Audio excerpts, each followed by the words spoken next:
to cover the Super Bowl for the show today, so we'll move that. We'll be here freezing. But one of the biggest stories that came out of the game, I mean, the Seattle Seahawks beat the San Francisco 49ers. If you did not know. No, I saw it. And then that man started yelling. The man started yelling.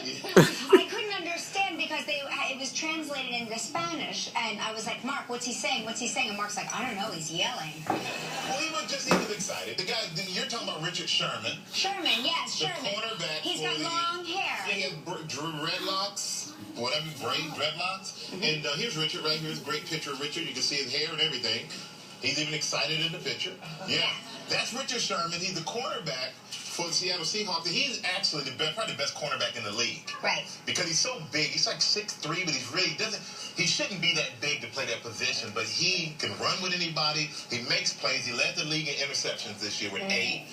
Last year he was second in the league in interceptions, and he made a big play to end the game. Tipped the ball back to one of his guys who caught it for an interception. It was very exciting. So Aaron Andrews, our sideline reporter, went up and asked him a question, and Richard got so excited, and he didn't scare Aaron for everybody out there who said, because after the game I said, well, you look like you scared Aaron. She was scared. She was surprised, but I'm at the desk watching going, what are you doing? He surprised me too. Right. But he is really a good player, great player, and really a good guy. So I actually feel bad that he's kind of caught up in this whole thing of being this thuggish guy, because he's not. Right. He's from Compton. I didn't get that. I thought that he was really mad that somebody had said something about him. And all I kept thinking was, I bet Strahan knows what was said, and I got to get to the bottom of it. Like, that's all I cared about was the gossip. To me, it didn't come across. And again, it was like translated into Spanish, so I was watching. Probably better in Spanish than English. What's he saying? He was screaming. Yeah.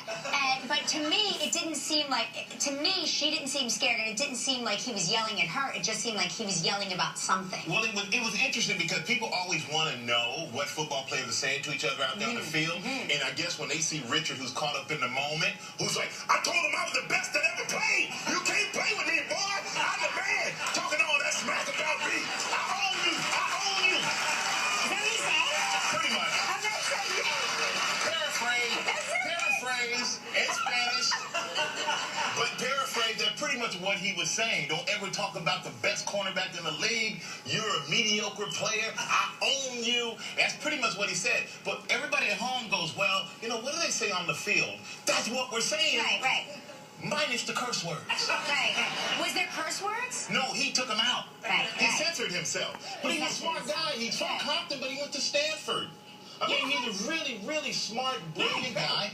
And now, when the Super Bowl rolls around here, not this week, but next week, the following weekend, who are you going to talk about? Richard Sherman. Now everybody knows who he is. So there you go, Richard Sherman. I assumed that he was saying, I'm going to Disney World, but I wasn't sure. Again, I couldn't understand. But he was excited. I mean, he's just a very excitable player. One of my favorite guys to watch, too, because it's amazing to see a guy that big, to be that athletic, and to make the plays that he makes. And he does draw attention to himself with the comments, but hey, he's not a bad guy. He doesn't do anything bad off the field. He's just a very competitive player, and it's going to be a great Super Bowl. Peyton Manning? Since Peyton's doing better than Eli, the parents like Eli more, you think, right? Oh, they're only talking to Eli right now. They're giving Peyton his space so he can prepare for the Super Bowl, and they're showering Eli with baked goods and love. But you got to say congratulations to Denver, the Denver Broncos. Great. Very exciting. They're saying that Super Bowl tickets are going for $1 million. Oh, indoor. Yes, indoor tickets. You get the whole box suite, or just one ticket in a suite? Probably the whole box. I mean, you get one ticket in a suite for $1 million. I got something for y'all. How many of y'all need a ticket? I'll hook you up. You can take my job on the field. $5 million. Optimistic seller listed in an amenity-heavy, climate-controlled suite at $1,019,000. So that $19,000 may put you over the edge. I don't know if you have a spending cap, but So it's for the whole suite. The whole suite. You get the whole suite, and it's climate-controlled. $1,019,000?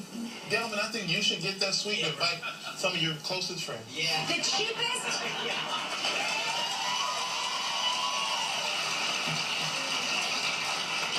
Non-suite ticket offerings hit historic highs Monday. The asking price for the cheapest seat in the stadium was $2,096. So that $96 mark may put you over your $2,000 spending cap for one seat. But see, that's the challenge now.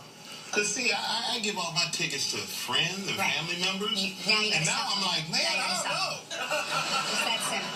It's that simple. You got to sell them now. I know, yeah. I'm like, how good have you been to me this year? I really... Right. It's a lot of money for If I were you, like you just said, I would sell your broadcasting seat. Give the money to charity. Yeah. Give the money to charity. Charity of Strahan. That's right.